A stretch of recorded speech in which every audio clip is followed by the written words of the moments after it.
Perdónenme, si no.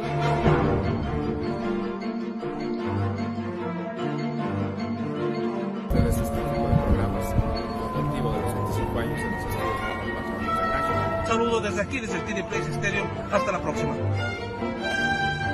El puente que cruza hacia los Estados Unidos.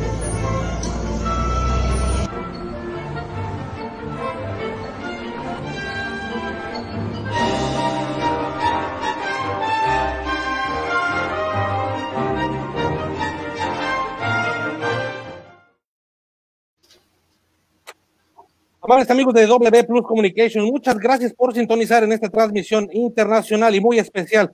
Hoy, 10 de septiembre, día de la lucha para la prevención del suicidio. Tenemos un panel muy interesante desde la Ciudad de México, una invitada muy especial, la doctora Rita Jaime, y agradezco a Marcela Gaitán su presencia, nuestro compañero y amigo para este programa, Norman Patrón. Amigos, enlazo los micrófonos hasta la Ciudad de México con el señor Norman Patrón. Buenas noches, Norman. ¿Qué tal? Buenas noches. Para mí es un gusto estar con todos ustedes, queridos amigos, tanto de Canadá como de la República Mexicana. En esta ocasión contamos con un panel importante encabezado por la doctora Rita Jaime, que ella es presidenta del Instituto Panamericano de Investigación para las Relaciones Exitosas e Inteligentes, AC, por sus siglas conocido como IPIREI.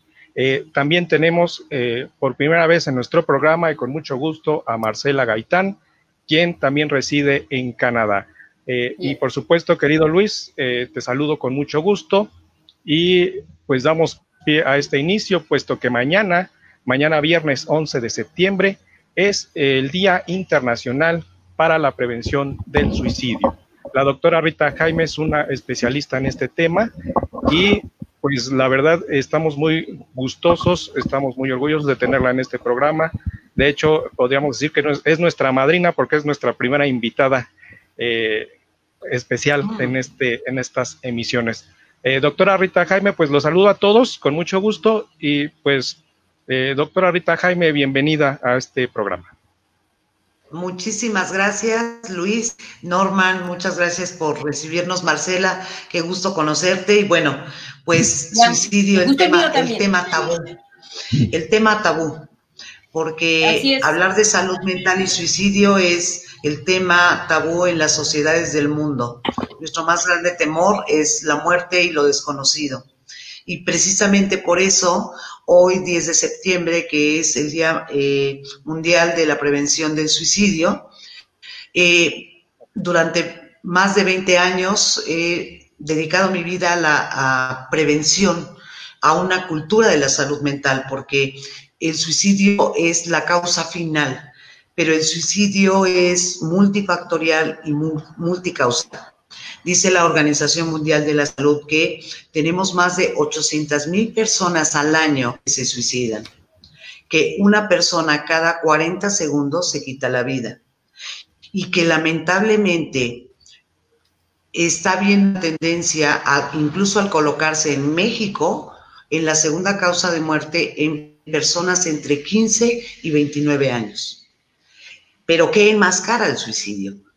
¿Qué lo enmascara? El silencio. Porque justamente no nos atrevemos a hablar de ello, porque pensamos que esto no debe hablarse, porque le tenemos miedo, y eso no nos ha permitido implementar políticas, una cultura de la salud mental. ¿Por qué? Porque hay muchos factores alrededor que están interviniendo en la última causa, que es el suicidio. Y bueno, doctora, adelante, Norman. Perdón. Bueno, aclaro, yo dije 11 de septiembre, lo estaba confundiendo porque mañana es un día emblemático, un día que está muy ligado a este tipo de situaciones. El 11 de septiembre de 2001, por supuesto, a los que lo vimos muy de cerca casos que abarcan este tipo de tragedias. Por ejemplo, el mes de septiembre, lo recordamos mucho aquí en México por los terremotos. Esta semana falleció un integrante de un grupo muy famoso llamado Garibaldi, Javier Ortiz, si no me equivoco. Y bueno, está la pandemia, la muerte, muchas cosas que se han disparado con este tema del suicidio. Y bueno, Aclaro nada más que es justamente este jueves, 10 de septiembre, que se festeja. Porque sí, nada más tú te lo habías perdido por ahí, Norman, eras el único, creo que estaba desconectado, pero ya lo habíamos anunciado desde el día antes, pero no importa. Sí, yo quería mencionar que la Asociación Nacional, sí, perdón, la Asociación Internacional para la Prevención del Suicidio es quien se encargó de organizar este día hoy, como conmemorarlo. Y doctora, dentro de las especialidades que usted maneja, tenía yo entendido que no es la única, la prevención del suicidio, pero es una de las ramas que usted maneja. Es correcto. En México tenemos varias instituciones, organizaciones que hemos estado trabajando. Yo soy también parte de esa comunidad pionera en México. De hecho, tengo un libro que se llama Suicidio, las señales silenciosas, una guía práctica para padres. Y está pensado precisamente porque yo, como perito en criminalística, cuando recibo algún caso, cuando lamentablemente esto pasó, porque el duelo del suicidio es completamente diferente, es más, se equipara, yo creo, a lo que está pasando del duelo, de lo que es el COVID, que ese sería muy buen tema que pudiéramos tocar en otro momento, pero la pregunta es, ¿y por qué? No me di cuenta en qué momento se estaba gestando la muerte en el día a día de la vida cotidiana. El problema es que no sabemos ya vivir. Y en esa vivencia que tenemos estamos haciendo un culto a la superficialidad, todo lo queremos fácil, ya no tenemos ese contacto, y no hablemos ahorita por la pandemia solamente, pero ya no tenemos una relación tan estrecha, un sentido de pertenencia a la familia, que sabemos que la familia, por lo menos en México, que había sido el nutriente principal de la sociedad, hoy está desquebrajado. Entonces, los jóvenes, sobre todo, están creciendo sin una guía, sin un horizonte, sin una esperanza, donde nosotros como adultos probablemente no estamos viviendo la vida tan plena como para que ellos puedan enamorarse de la vida y desarrollar una capacidad de resiliencia para poder resolver las problemáticas de la vida. Marce. Vivimos en una época en donde le llaman la generación de cristal, la generación mazapán, donde vuela la mosca y en especial el sector más afectado, que son los jóvenes, salen afectados, o sea, no soportan. ¿Qué pasa ahí? Es decir, estamos creando o se están creando jóvenes que no soportan nada. Fíjense bien, qué interesante la pregunta que hace Norman Patrón. Imagínense que esta es la línea de la vida.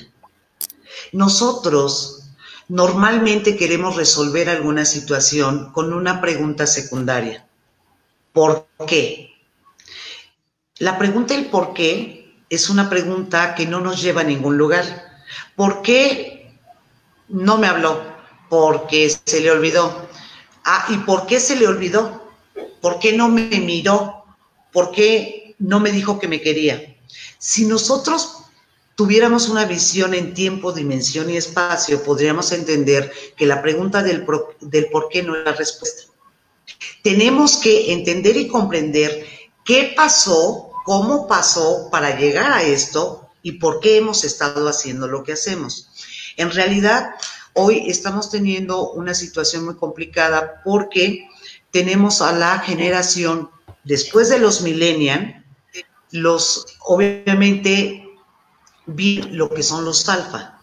Y los alfa, por todas las cuestiones económicas, políticas, sociales que tenemos en muchos países, sobre todo, y digo, lamento decirlo, pero en nuestro México tenemos muchos problemas de visión social y todo este tipo de cuestiones, accesos a educación, a salud, al empleo.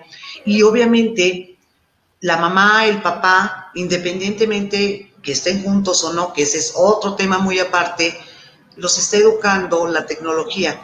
Esta generación alfa es la que está ahorita incluso transitando de una manera más sencilla lo que es esta transición de la pandemia, donde estamos acostumbrados al contacto, al sentir, al vibrar, y esta generación puede cambiar de lo virtual a lo real sin mayor problema. Todavía los millennials soñaban, querían un mundo mejor, buscaban espacios, querían, soñaban. Es más, yo creo que los millennials eran como la generación de los 60, ¿no? Donde hablábamos del peace and love y queríamos un mundo mejor. Y obviamente no es que sean más débiles porque se construyeron solos, es que nos hemos ocupado tanto de las cosas exteriores que nos hemos olvidado de vivir, que nos hemos olvidado de esforzarnos, de disfrutar, de tener esa satisfacción del deber cumplido, de la satisfacción del logro. Y precisamente yo soy promotora en México de una campaña que se llama Sí a la Vida, porque para morir primero habría que vivir, y el problema es que la muerte vive silenciosamente todos los días, en cada instante en nuestra casa. Adelante, Marce. Sí, porque lo vemos, por ejemplo, perdón, nada más esta preguntilla. Adelante, Norman. Porque lo vemos, por ejemplo, con la generación, no sé, de los abuelos, los que vivieron la Segunda Guerra Mundial, la Revolución, se hicieron más fuertes. El suicidio como que ni siquiera era opción, ¿no? Fíjense bien, qué importante esto nuevamente, lo que está diciendo Norman. Nosotros generalmente percibimos el mundo de una manera. Si yo les digo en este momento, ¿qué ven aquí? ¿Qué es lo que ven? ¿Qué ven aquí? Una mano con uñas de colores, un anillo. Y yo les digo, mienten. ¿Quién tiene razón? ¿Ustedes o yo? Ninguno de los dos. La razón es tan grande que justamente tenemos que desarrollar un pensamiento periférico, porque la razón es esto, más esto, más esto, más esto, más esto. Nosotros tenemos muchas ideas imaginarias que tenemos que empezar a destruir. Yo, que soy de la generación de los 60s, obviamente comprendo perfectamente que nosotros fuimos la última generación educada en la represión de las emociones. No hables, no me hagas esa cara, no hagas esos gestos, cállate, no llores, aguántate. Y justo nosotros fuimos los que, en compensación a lo que vivimos, fuimos educando generaciones con menos esfuerzo, nos fuimos al extremo. Y fueron avanzando las generaciones donde la ausencia de que yo, mamá, trabajo, tú, papá, trabajas, ahora le doy todo a mi hijo. Y cuando eso sucede, pues obviamente estamos haciendo que la personita que se está desarrollando, la niña, el niño, el adolescente, no sea capaz de desarrollar su capacidad de resiliencia, su capacidad de transformación, su capacidad de trascendencia. Por eso es que hablan de las generaciones blandas, pero es que en realidad todos estamos en una generación blanda, porque hoy, con la pandemia, nos estamos dando cuenta que hemos vivido en una situación donde duele la cabeza, tómese esto. ¿Quieres ser flaca? Haga esto. ¿Quieres ser guapo? Póngase lo otro. Coma taquitos, coma lo que quiera. Bebas esto y no le va a pasar nada. Es decir, ya no estamos dejando que esa característica que como seres humanos hemos tenido desde la historia de la humanidad, cuando el hombre tuvo que enfrentarse para resolver su mundo, y entonces tenía una capacidad de resiliencia porque observaba. Y ahí fue donde el cerebro fue empezando a integrar todas estas habilidades cognitivas, emocionales, que se fueron dando durante el tiempo. Pero ahora no queremos pensar, ni los jóvenes ni los adultos. O sea, el problema es que yo no puedo decir que sean los jóvenes, son los adultos también. Toma el teléfono. Y antes de la pandemia podíamos ver familias en el restaurante y cada uno, y el bebé por ahí 2, 3 años, picándole a la tablet. Es decir, esta pandemia nos está dando un daño colateral que es la salud mental, y por eso se habla de una pandemia humanitaria, porque no sabemos vivir sin tener. porque no sabemos sin resolver con mayor facilidad. Por ejemplo, lo pone muy bien Bauman en su libro de Sociedad Líquida, donde habla del amor líquido, donde todo es transitorio y todo se usa y se recicla, es más, ni se recicla, se desecha. Entonces, tenemos que empezar a cuestionar cuáles son las habilidades para la vida que yo tengo para resolver mis situaciones, mis circunstancias, y no quedarme paralizado, que eso es lo que estamos haciendo ahora. Nos estamos quedando paralizados esperando que alguien venga a resolvernos la vida, y eso no va a pasar. Doctora, el 18 de noviembre de 1978, perdón, Norman, el 18 de noviembre de 1978 en Johnstown, Guyana, fue uno de los acontecimientos históricos de suicidio masivo a nivel internacional de lo que haya quedado en la historia. Esto, doctora, voy a diferenciar un poquito con usted y me disculpo, pero en esta situación fue un acto masivo, como en Texas, el suicidio masivo también que hubo en una clínica. Estas situaciones no vienen, algunas de ellas no están ligadas con la salud mental. Yo me disculpo, estas situaciones a veces se van del lado del fanatismo, lo cual yo no quiero decir que los fanáticos están enfermos mentales, ¿verdad? Yo sé que todos tenemos algo de deficiencia en la salud mental, es algo que todos los seres humanos tenemos que tratar sin ninguna pena, pero en este caso creo que sí tengo que diferenciar, porque inclusive con Marcela Gaitán en algunas épocas allá en Econoticias tuve la ocasión de participar en algunos paneles, en algunos reportajes que hacían los programas unitarios de Econoticias, tenían muchos reportajes acerca del suicidio, y esto por eso también me llamó mucho la atención, y lo cual que yo por eso me disculpo, pero hay que decirlo, que las cosas como son, la diferencia de opiniones existe, y para mí la salud mental no tiene nada que ver en estos casos históricos, que son suicidios masivos, que no fue 1 ni 10 personas las cuales murieron, ¿verdad? Claro, justamente. ¿Se acuerdan de esto que les acabo de decir? ¿Quién tiene razón? Una verdad diferente. Son perspectivas que suman un todo. Para poder llegar a entender por qué alguien en un suicidio colectivo, a partir de una ideación religiosa o filosófica, pasa algo. Primero, tenemos que partir del hecho que incluso la Organización Mundial de la Salud habla de la salud mental como un estado de bienestar en el cual el sujeto es consciente de sus propias capacidades, puede afrontar las tensiones normales de la vida, puede trabajar de forma fructífera y es capaz de hacer una contribución a la sociedad.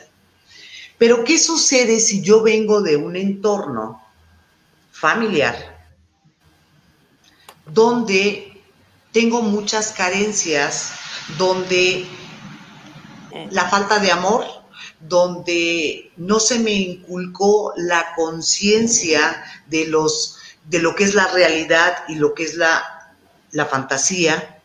Entonces la gente muchas veces se une a este tipo de asociaciones, de grupos, por una necesidad de identificación. Fíjense bien, esencialmente la familia tiene 3 pilares que nos debe dar como individuos. Olvídense de los valores que tanto se pregonan en el mundo, pero la función de la familia es crear el sentido de pertenencia, de identificación de grupo y de solidaridad. Si esto ya no está sucediendo en mi familia, y entonces llega Marcela y me dice que hay una piedra en la cual esa piedra me ama, esa piedra me hace saber importante, por supuesto que me voy a ir con la piedra. Entonces, tendríamos que hablar que la salud mental no es solamente una enfermedad patológica, que ese es precisamente el tabú que tenemos. Es la forma en que estamos viviendo. Y obviamente, ¿por qué los jóvenes, ahora niños, olvídense de que se estén suicidando, sino que empiecen a tener adicciones? Porque están buscando en dónde pertenecer. Y obviamente si Marcela me ofrece en esa piedra el que yo soy parte, me da una identidad, me da un sentido de pertenencia, por supuesto que va a tener mi lealtad, porque me hace ser. El problema que no entendemos es que en la familia, al no tener ese sentido de pertenencia, de identificación, por naturaleza necesitamos pertenecer. Somos seres sociales, por naturaleza. Entonces, no es que yo difiera con lo que estás diciendo tú, Luis, lo entiendo y lo comprendo perfectamente, porque finalmente el origen de las conductas y comportamientos es a partir de la construcción de la personalidad que tenemos. Y por supuesto que si ahorita, por ejemplo, está subiendo enormemente por esta pandemia el abuso en la pornografía por niños, niñas y adolescentes. Está surgiendo la trata de blancas, porque obviamente como todo mundo anda disperso en sus cosas, con sus problemas, en el caos de la casa donde era mi casa y ahora es mi casa, es mi oficina, es la escuela, es todo. Entonces, ahora los niños, las niñas, los adolescentes son más vulnerables a que alguien llegue y yo te quiero, yo esto, yo aquello, yo lo otro, y ¡pras! Sacarrájatelas. Entonces, por eso cuando iniciaba a hablar del suicidio, es hablar que esto es un problema multicausal, multifactorial, porque hay aspectos endógenos, es decir, de la persona, y también hay aspectos exógenos, es decir, si yo en mi comunidad o en un hacinamiento, en un cuarto donde está mi mamá, mi papá, mis hermanos, no tengo acceso educativo, no tengo acceso a salud, pues por supuesto que puedo tomar dos caminos, o llenarme de ese empuje y salir adelante, o perderme en las drogas, perderme en la prostitución, o perderme en la delincuencia. Por eso es que yo hablo de una salud mental no orgánica, no hablo solamente de esa salud orgánica y tomo el concepto de la Organización Mundial de la Salud porque precisamente creo que el espectro del concepto es mucho más amplio. Efectivamente hay personas que tienen un problema patológico y el cerebro no produce los suficientes químicos para crear las redes neuronales adecuadas y tengo esquizofrenia o paranoia, incluso depresión. Pero muchas veces la manera en que veo las cosas, en cómo las pienso, en cómo las coloco, pues me van a llevar justamente a crear una patología que no tenía. Doctora, ahora sí Marcela, yo. Por favor. Ya, finalmente. Perdón, doctora, usted habla acerca usted está hablando y se está dirigiendo más a la población que tiene menos recursos. Sin embargo, también en la población que tiene, los jóvenes que tienen un poco más de solvencia económica, no solamente los jóvenes, sino también los adultos, también se registran ese tipo de actos de cometer suicidio. Ahora, ¿qué pasa? ¿Usted qué opina acerca de esos jóvenes que se suicidan? Y hay mucha gente que los cataloga como cobardes. ¿Por qué cobardes? Porque ellos no enfrentan la vida. Sin embargo, yo pienso que el hecho de tomar una arma, un cuchillo y ponértelo en el cuerpo ya significa tener valor. Yo pienso, a lo que no sé qué vaya a pensar usted, pero yo pienso que no es cobardía, es una tragedia. ¿Por qué? Porque en el momento de que nosotros nacemos y tenemos el derecho de vivir, tenemos la obligación, el deber de vivir. Y en el momento de que nos quitamos nosotros mismos la vida, para mí es una tragedia. ¿Usted qué opina acerca de esto? Marcela, hay dos preguntas fundamentales, ¿no? Efectivamente, vuelvo y repito, este es un problema multicausal. Hablé de una primera base que son la ausencia de las necesidades básicas. Pero también hablé que estamos hablando de una crisis humanitaria. Es decir, no se trata del color de la piel, del estatus económico, de la sociedad o la cultura de la que procedo. Veamos, Japón es el país con mayor número de suicidios y sin embargo esta pandemia ha hecho que bajaran. Así. Que ese es otro punto que en un momento ahorita lo vamos a tocar. Es decir, no es privativo. Por eso veamos que esto es un problema multicausal, porque veamos a una persona que tiene todos los recursos, es una persona que desarrolla una personalidad egocentrista, donde todo lo quiero, soy menos tolerante. Uno nace con enojo, con frustración, con dolor, crece, el otro en la satisfacción superficial, en la satisfacción inmediata, y si no lo tengo, entonces me enojo y pum, vale, puedo cometer alguna tontería. Esa pregunta ahora voy a la segunda parte, donde si la persona es valiente o es cobarde. Miren, podemos solamente tener un acercamiento a eso a partir de las personas, porque también recordemos que por cada suicidio, dice la Organización Mundial de la Salud, que cuando menos 20 intentos antes hubo para lograrlo. Entonces, ¿con quiénes podemos trabajar? Con los que lo intentaron y no se puede. Así es. Y entonces podemos saber la causa. Y hasta ahora, muchas veces se ha hablado que la persona no puede resolver todos los problemas como lo ve la persona, porque yo lo puedo ver de esta manera, pero lo que importa es cómo lo veía la persona. Para esa persona era terrible lo que estaba viviendo y no podía con tanto dolor, no podía con tanta responsabilidad. Y entonces dijo, así no quiero vivir. Pero también hay otro tipo de personas que al darse cuenta que su conducta es inadecuada, porque de eso también ya estamos teniendo, el que robó, el que defraudó, y dice, yo no quiero enfrentarme a las consecuencias jurídicas, legales, y también se suicida. Pero también hay otros que dicen, si tú me dejas, Marcela, yo me voy a matar, y lo hacen en un concepto de venganza. Pero hay otros que me encanta que estemos en este cuadrante, porque esto nos dibuja perfectamente cómo es que nosotros somos seres biopsicosocialmente. Nosotros tenemos una manifestación individual y una colectiva. Y tenemos la intimación y la socialización. Y tenemos 4 relaciones importantes que son con las que nosotros nos nutrimos. La relación más importante es la del yo con el yo, que en este caso sería el espacio de Luis. ¿Sí?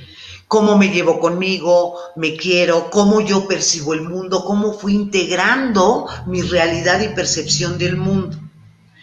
En función de cómo es la relación conmigo mismo, voy a empezar a establecer una relación con un otro, que en este caso sería Norman, que puede ser el amigo, puede ser la pareja, la ratificación de es mi madre, es mi padre, es mi hermano, los afectos que yo elijo porque tengo un sentimiento positivo, tengo un sentimiento de pertenencia, de identificación.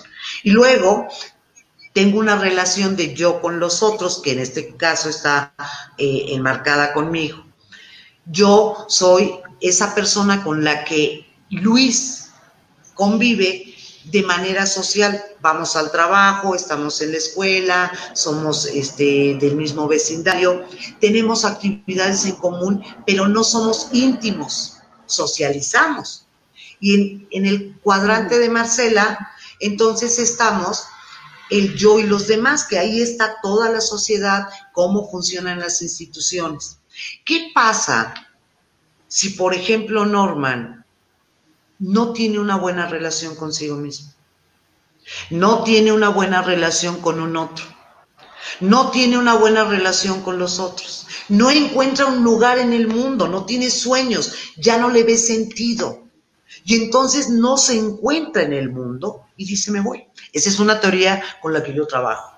Este cuadrante que les acabo de decir, precisamente me ha ayudado a detectar y trabajar con los muchachos, con las personas adultas, con los adultos mayores incluso. ¿Alguno de los cuadrantes está vacío? Hay que llenarlo, pero no era lineal. Por eso de pronto decimos, ¿cómo? como decía Luis, ¿por qué los demás en el cuadrante de Marcela se suicidaron y fue colectivo?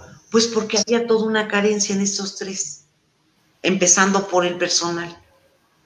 Entonces, cuando nosotros empezamos a desarrollar un pensamiento en tiempo, dimensión y espacio y de manera periférica, podemos empezar a entender y comprender la magnitud de este problema de salud pública. Y que obviamente, tienes toda la razón, no es privativo de la carencia económica. Estamos hablando de cómo Luis, que es el yo con el yo, porque haz de cuenta que a Luis lo educó Norman Enrique. Imagínate, ya tendremos un hijo, ¿no? Grandotote. Entonces, empezamos a decir que el mundo es malo porque hay personas como Marcela que son esto. Él va a crecer con esa idea. O le empezamos a decir que no lo queremos, que es muy feo, que es tonto, que es aquello. Y entonces un día cuando él salga a socializar y se encuentra una Rita y te dice, mi amor, eres precioso, Luis. ¿Qué va a hacer? Luis se va a venir conmigo. Por eso una de las causas principales de suicidio de los jóvenes es la relación amorosa. Porque encuentra el sentido de pertenencia que no tuvo con su mamá Rita y Norman, pero lo tuvo con esa amiga que conoció. Ahora, ¿qué tanto la sociedad, que es Marcela, le está metiendo a Luis la idea de el éxito y la felicidad? La pandemia lo único que nos ha venido a traer en este momento es develar que somos una sociedad consumista, que parecemos que no somos. Porque ahora que estamos tan juntos, estoy descubriendo que no soy tan linda, que me enojo, que soy irritable, que soy egoísta, que soy mala, porque además me dan ganas de ahorcarte. Y al otro le está pasando lo mismo. Entonces están cayendo las máscaras. Y yo en este momento, y te agradezco, Luis, Norman, y gracias, Marcela, porque te conozco, sobre todo el país donde vive mi hijo, el que me den esta oportunidad, porque tenemos que hablar del ser. ¿Qué está pasando? Tengo un miedo atroz que en este momento, miren, las farmacéuticas, aparte que estén preparando la vacuna, mire, están así, ñoco, ñoco. ¿Qué te duele, Luis? Ahí te va una pastilla. ¿Qué te duele, Marcela? Ahí te va una. ¿Qué te duele, Norman? Ahí está. Cuando esto se trata de capacidad humana, de sentarnos a hablar, reflexionar, profunda, no tan superficial, donde tengamos puntos de vista diferentes. ¿Qué hacemos con los adultos? Los excluimos. Ellos están viviendo la misma situación. Es más, les voy a poner un ejemplo. Pasó hace apenas un par de meses la marcha del orgullo gay, ¿cierto? ¿Quién se sentó con un adulto mayor para preguntarle cómo veía él eso? Entonces, ¿cómo queremos que el adulto mayor se siga sintiendo vivo si no lo integramos a lo que está sucediendo aquí y ahora? Por eso hay un rompimiento entre las generaciones. Y olvídense ya de los adultos mayores. Yo que ya ando en el 6º piso, pues ya como que los 30 dicen, ay, pues esta ya está viejita. Pero como siempre les digo, señores, yo soy una dino millennial. ¿Sí me explico? Es decir, o nos transformamos y a ver, pues cuéntame, mi chavo, cómo está la onda, porque además es la única manera en que lo podemos hacer. Creo que contesté tu pregunta, Marcia. Doctora, disculpe que la pregunta, ahorita que usted...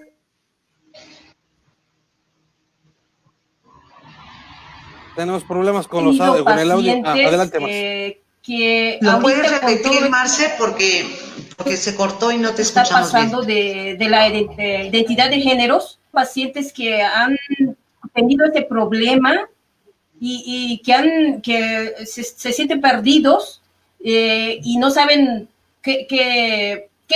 no saben cómo identificarse. ¿Usted qué tratamiento les da a esos jóvenes? Quizás sean también personas adultos.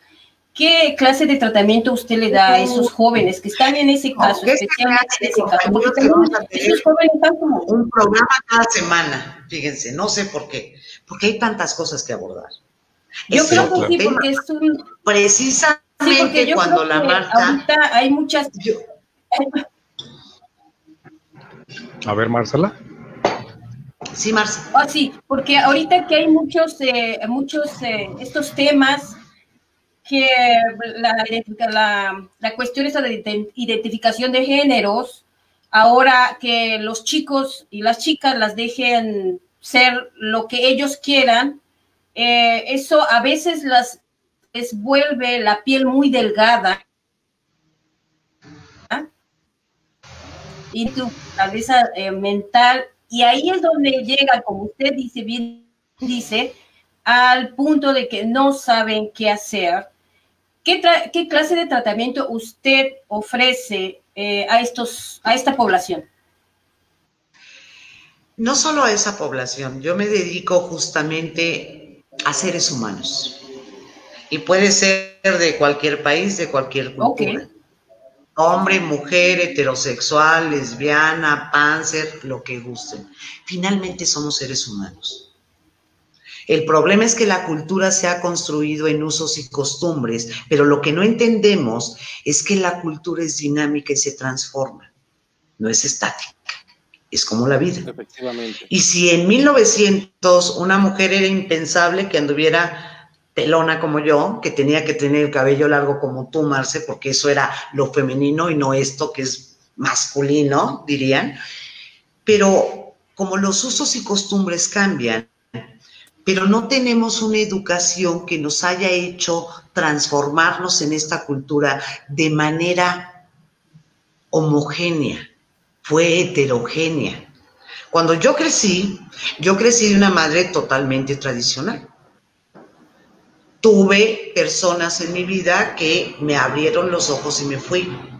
Hubo mujeres que siguieron educando mujeres tradicionales y hombres tradicionales en los 60, cuando empezamos en el 63 con el voto de la mujer, ¿correcto? Pero todavía hoy, siglo XXI, hay mujeres que siguen educando. Entonces, estamos hablando de una transformación de cultura. Lo que yo hago siempre es llevar a las personas a un desarrollo de pensamiento periférico y adaptarse a las condiciones de la cultura en la mejor condición para tener una vida personal, privada, íntima y socializar perfectamente, porque hay cosas que yo no puedo cambiar. Cuando tenemos una visión de que soy un ser biopsicosocial, entonces sé que puedo jugar con la derecha y con la izquierda unida aquí en mi ser. Y entonces me convierto en una araña con diferentes roles, con diferentes actuaciones. Porque no nos podemos pelear con las condiciones, porque nunca, por lo menos hasta hoy, no sé mañana, pero hasta hoy no hay una condición tan estática como para decir, ahora sí, vamos a hacer esto y esto, porque empiezo a hacer esto y se mueve lo otro, y hacemos lo otro y se mueve aquello más, y entonces tenemos que encontrar algo que los especialistas llaman que es la plasticidad. Nosotros tenemos que aprender a romper y generar paradigmas con toda la facilidad que nos permita transformarnos, adaptarnos, seguir disfrutando, como es el caso ahorita de la pandemia. La gente está viviendo, ahorita por ejemplo tengo mucha gente en consultas personales con un sinsentido de vida, con un duelo, porque están esperando justamente que las condiciones anteriores vuelvan, no van a volver. Y eso implica un duelo, eso implica un reto de que ahora cómo puedo disfrutar aquí con esto, cómo puedo seguirme sintiendo. Y otro asunto muy importante, ¿qué va a pasar con nuestros niños, niñas y adolescentes cuando ellos no han desarrollado sus habilidades socioemocionales? Nosotros como quiera, de alguna manera, ya fuimos al colegio, estuvimos con el amigo, nos fuimos de pinta, tuvimos novio, nos peleamos, nos regañaron por el habla. Y ese es un gran reto para la salud mental. ¿Cómo vamos a educar, formar personas que en este momento, de este cuadrante que hablábamos, se recorre a la mitad de lo que es la socialización y todo lo demás se va dentro de la intimación? Entonces tenemos un grave reto. No hay una fórmula mágica. cada persona. Tenemos que volver a ser personales. El problema al que llegamos aquí es que ahora, a ver, a mí me parece, Marce, que tú tienes 2, 3 cosas, eres esquizofrénica, o eres paranoica, o eres depresiva. A ver, stop, bipolar. stop. Bipolar, exacto, esa es la palabra. Entonces, tenemos que volver a ser clínica, tenemos que volver a ser humanos.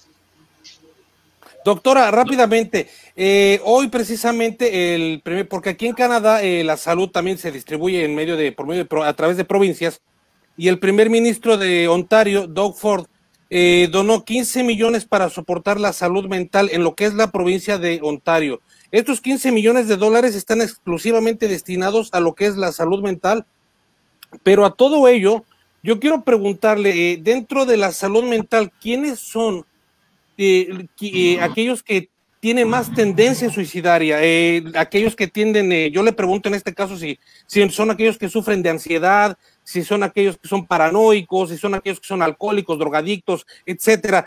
Usted que está más cerca de este tema, ¿cuál es su estadística? ¿Dónde nosotros podemos canalizar que hay un principal sector de personas que tienden al suicidio?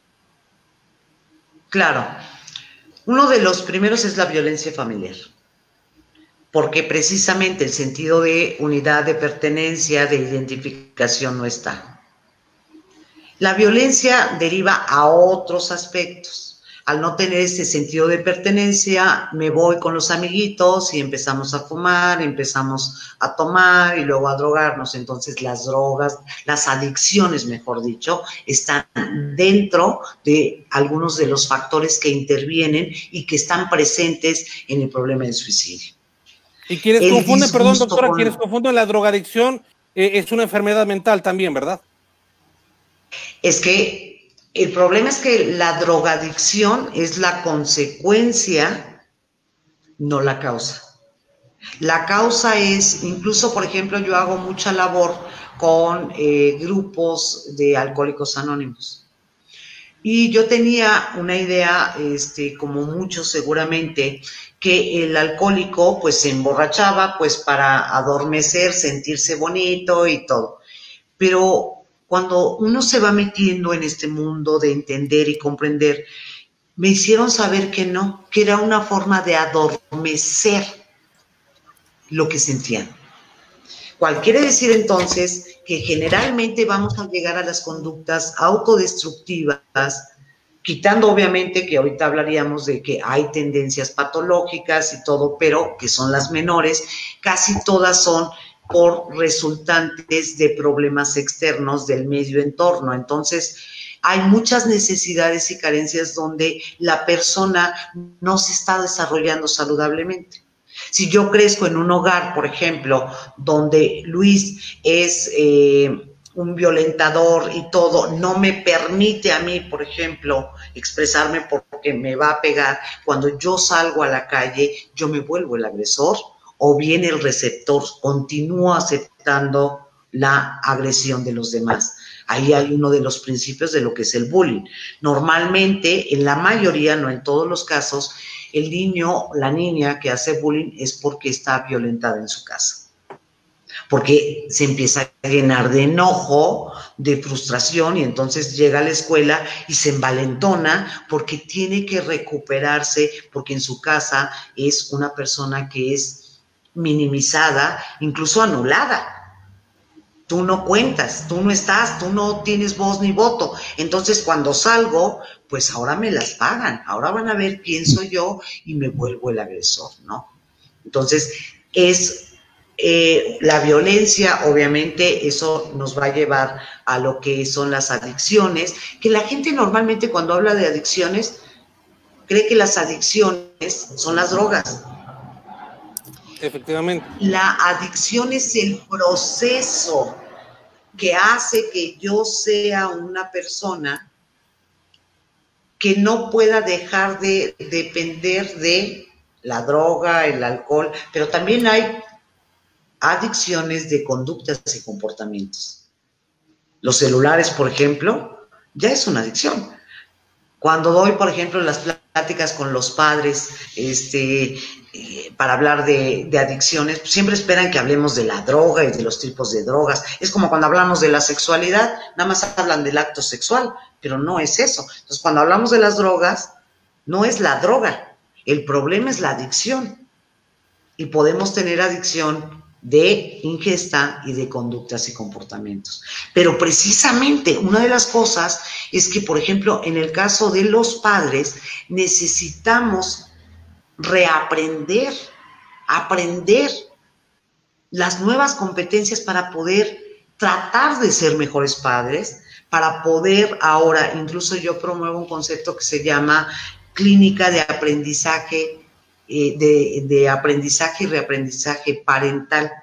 ¿Por qué? Porque como me educaron a mí ya no funciona. A mí ya no me asusta, yo ya no asusté a mi hijo con el coco. Ya no lo asusté con la mirada matadora porque entonces me dijo, aguas, están los derechos de los niños, mamá, y te puedo meter a la cárcel.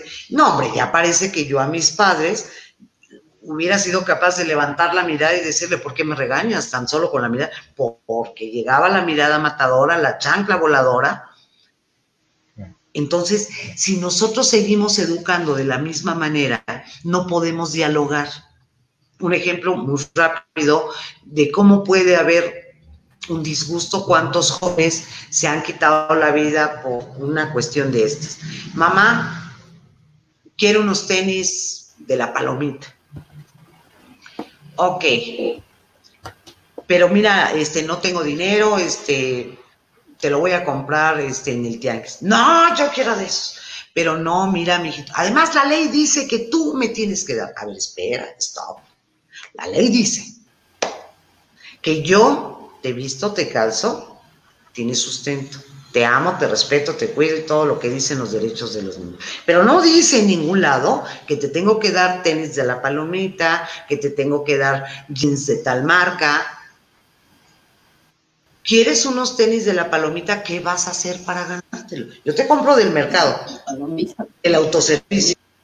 Pero como no tenemos esta capacidad de diálogo con los niños, las niñas, los adolescentes, los vamos perdiendo. Porque también tenemos miedo, porque también nosotros como adultos tenemos muchas heridas. Les mencionaba que nosotros, que habíamos sido tan reprimidos, ahora somos muy, muy permisivos. Es que como a mí me pegaron, como yo no esto, o me siento culpable porque trabajo y todo. Entonces, las tendencias hacia la muerte, pensando en lo que fuera físicamente, pero hay otro tipo de muertes, las adicciones justamente, Luis, la prostitución, es una manera de estar buscando la muerte, la gente que se va llenando de rencor, se está muriendo. Y que además podemos demostrar que fisiológicamente ese tipo de emociones y sentimientos repercuten directamente en el sistema inmunológico. Entonces, hay muchas formas de morir, solo que pensamos en el suicidio que morir es estar ahorcado o darse un balazo. No, espérenme. Por eso yo promuevo esto de sí a la vida, porque ¿cómo se puede incubar la muerte en la vida? Que a lo mejor ya estábamos muertos, no nos dimos cuenta. Si ponemos una reflexión, esto mucho de lo que vemos ahí. Doctora.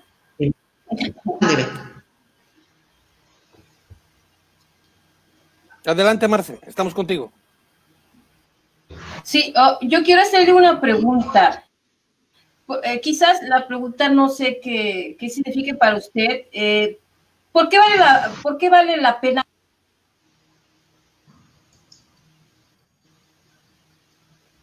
¿Por qué vale la pena qué? ¿Sí me escuchó? Marce, se cortó. ¿Puedes repetir la pregunta, por favor? Por favor. Sí, doctora, yo quisiera que usted me dijera ¿por qué vale la pena vivir? Good question. La pregunta, doctora, ¿por qué vale la 60. pena vivir? De las 60, sí. Claro, porque volvemos a lo mismo cómo la parte de las sociedades, todo lo que es la parte de la comercialización, la economía, nos ha robado el verdadero sentido de por qué vale la pena vivir. Es como preguntarte qué es el éxito. El éxito y la vida es personal. Y yo, ¿por qué valdría la pena? Pues por los motivos que yo tenga para vivir. Yo, Rita, tengo muchos motivos para vivir, aún en el 6º piso. Pero habrá un joven de 16 años que, de acuerdo a su perspectiva, no vale la pena. Y vuelvo y repito, una de las cosas que tenemos que aprender es que dejemos de ser clones. En este punto de etiquetar, en este punto de hacer masivas las cosas, entonces quiero que esta blusa te guste a ti, le guste a Pedrito, a Petrita, a Lupita, a Susanita. Pues no, a ti te gusta esa con rayas y a mí me gusta esta. Esa es la individualidad. Porque hemos perdido la individualidad. Así es. Porque tenemos tanto miedo de no estar dentro de la colectividad, que eso es uno de los aspectos que yo manejo en esa búsqueda de prevención del suicidio.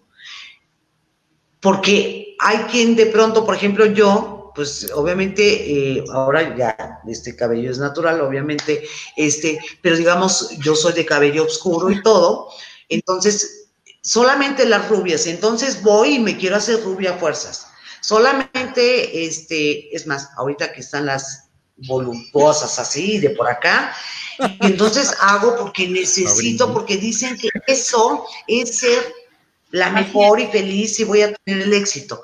Por eso, esa pregunta, hay preguntas que no se le hacen al otro, son para mí. Cada vez que ustedes preguntan, critican, bueno, todos, cuando preguntamos, cuando criticamos, cuando etiquetamos, uno va para allá y hay 3 cosas para acá. Realmente, ¿a quién se lo debo preguntar? A mí. Porque entonces yo te doy mi perspectiva de que hay que traer las uñas pintadas de colores y a lo mejor a ti no te hacen feliz, pero me hace feliz el pertenecer. Ahí viene un poco esto de las sectas. Me hace feliz, me hace sentir identificación, solidaridad con esa gente, aunque yo no me esté tomando en cuenta. Una de las principales cosas para poder entender y prevenir problemas de salud mental y de suicidio, ¿cuál es la relación que la persona tiene consigo misma? No nos educan para tener una buena relación conmigo, saludable. Sí me educan para saber que yo tengo que hacerlo mejor y yo no me puedo equivocar. Yo. Entonces yo me vuelvo mi propio verdugo después. Porque nos educan para el éxito, para la felicidad, pero no saben educarnos que el éxito requiere esfuerzo, requiere constancia, disciplina, soledad a veces, dolor a veces. Y que además cuando consigues el éxito, vas a traer la envidia, vas a traer cosas negativas y no te enseñan a lidiar con eso. Pero todos vemos... Así es. Sí, adelante. Doctora, en México, ¿quiénes se ocupan rápidamente de atender el suicidio? ¿Qué hacen las autoridades para prevenir el suicidio, doctora? Perdón, Norman. A ver, Norman, y también le contesto a Luis. Bueno, nada más es corta mi pregunta. Si acercamos a la gente a pedirle imposibles, ¿la estamos acercando al suicidio? Por supuesto. Porque además somos muy tendientes.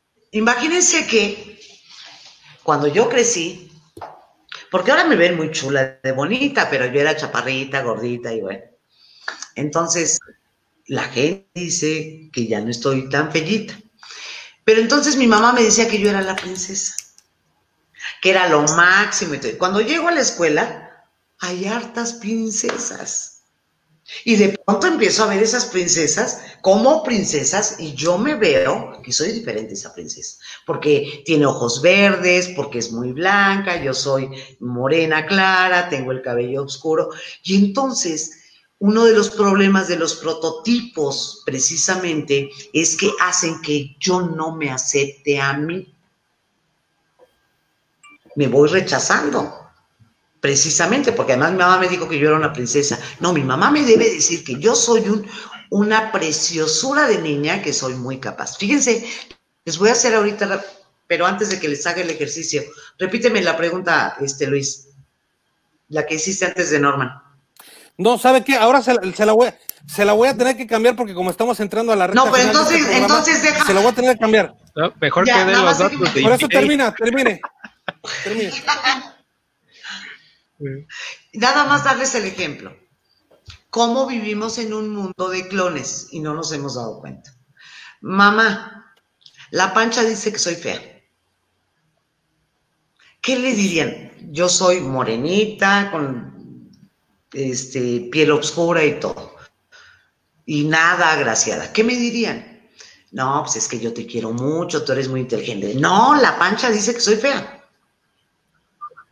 No, pero es que los niños se fijan en la Pancha. No, tú eres muy linda, tienes sentimientos muy bonitos. ¿Por qué? Porque tenemos la comparación en la educación, no en la individualidad, que es diferente al individualismo.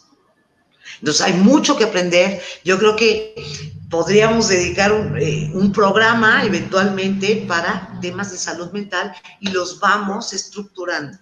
Con mucho gusto, me encantará estar con ustedes y hagamos algo así, porque esto es una manera diferente de abordar la salud mental. Lo vamos a hacer, doctora, prometido, porque creo que sí hay mucha, como decía Norman, hay mucho, ahora sí, mucho que platicar.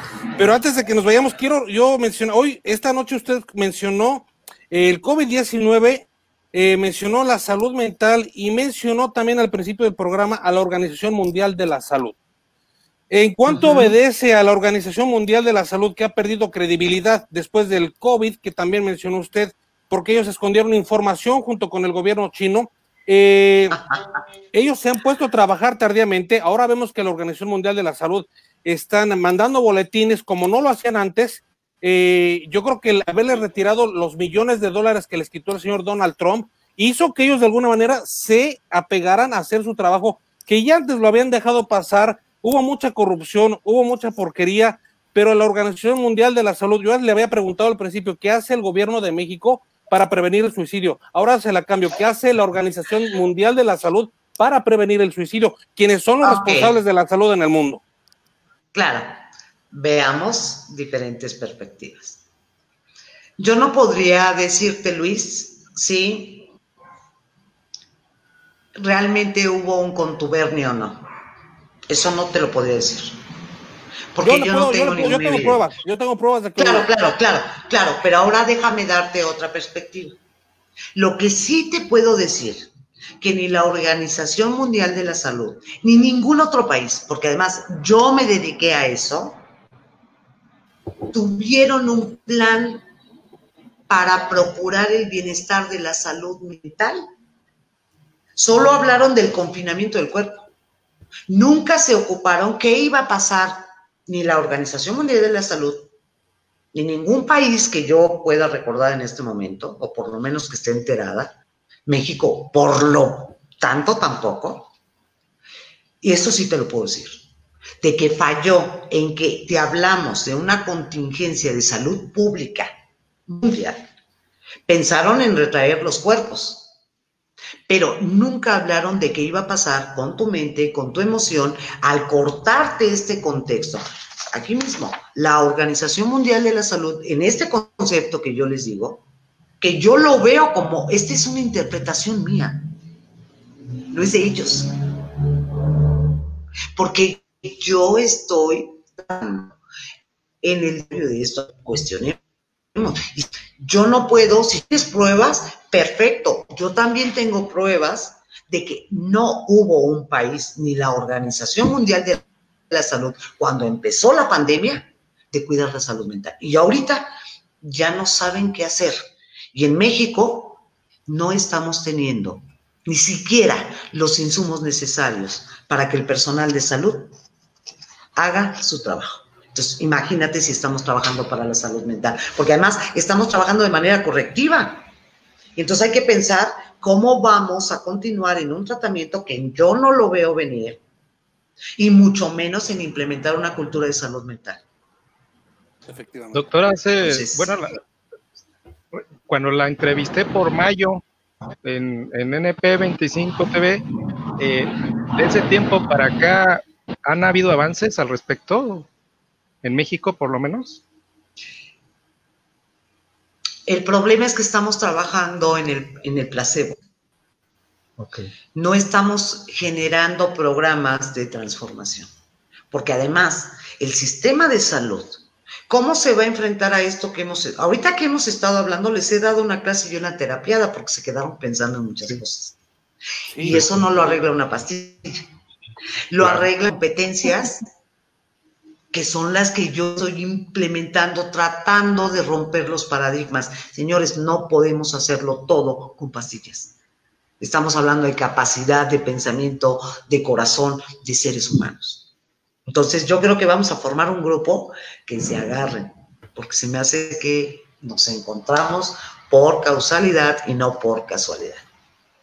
Doctora, ¿qué le parece, perdón Norman, qué le parece, doctora, si la próxima semana alargamos esta conversación con usted y podemos de alguna manera después del suicidio irnos al otro tema que usted estaba por ahí mencionando? Pero sí, porque creo que nos vamos a quedar cortos esta noche y pues bueno, adelante Norman, perdón.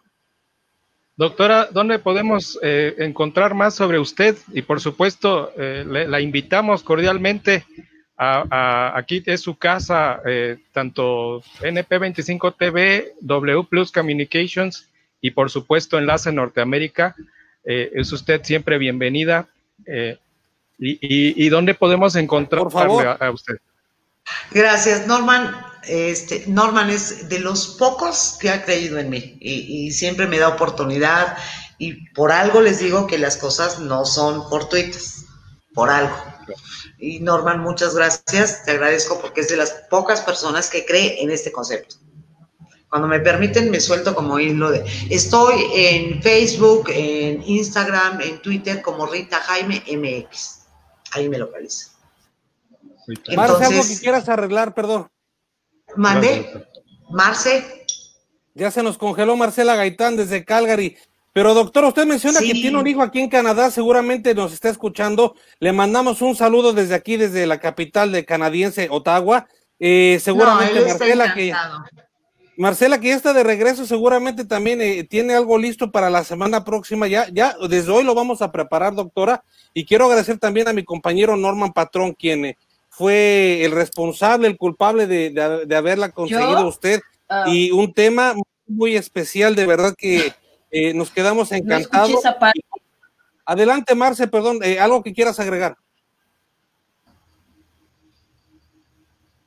No, pues nada más darle las gracias a la doctora y también extenderle una invitación a mi canal, la Marcela Comenta, y bueno, ojalá acepte y verdaderamente aprendí muchísimo de usted y bueno, haber estado, espero que no sea la última vez y bueno, pues muchas gracias. No, olvídense por haber lo que es Marcela, Luis, bueno, ustedes dos, Luis y Norman, no saben todas las ideas que se me están viniendo, porque donde podamos hermanar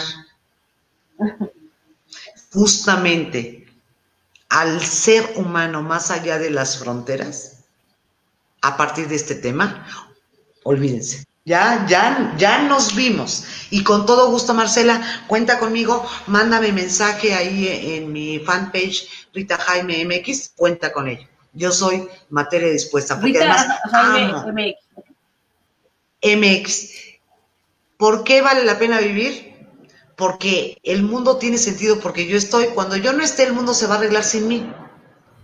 Entonces vale la pena por mí, no por los demás. Si yo me voy, todo el mundo se arregla. Adelante, Norman, perdón. Yo a la doctora Rita Jaime la veía en la televisión desde hace como 10 años y ahora estar compartiendo con ella un programa es muy emocionante, muy bonito. Gracias, doctora. Norman. Gracias. Alguna vez escuché una frase de un compañero de trabajo que decía, y nos lo dijo a todos, que lo tomáramos, lo pidió que tomáramos de manera individual, decía que el mundo se va a terminar cuando nos vayamos a morir cada uno de nosotros. Y creo que tiene algo de filosofía esta mención. Y pues bueno, quiero agradecerles a todos ustedes. Marce desde Calgary, doctora Rita Jaime, muchísimas gracias una vez más. Marce, mucho gusto. Gracias. Norma Patrón. Mucho gusto, doctora. Yo me voy a... Claro que sí, Marce, yo Gracias, espero tu Norma. comunicación. Amigos de W Plus Communications, les agradezco que nos hayan permitido entrar esta noche a sus hogares con este tema muy candente y muy importante en lo que refiere a la salud mental. Amigos de W Plus Communications, quiero invitarlos para que mañana nos acompañen en el programa Lucha Libre con Sabor a México con nuestro compañero Carlo Colini, que seguramente va a tener un gran invitado. Hasta entonces, muy buenas noches. Bye. Bye.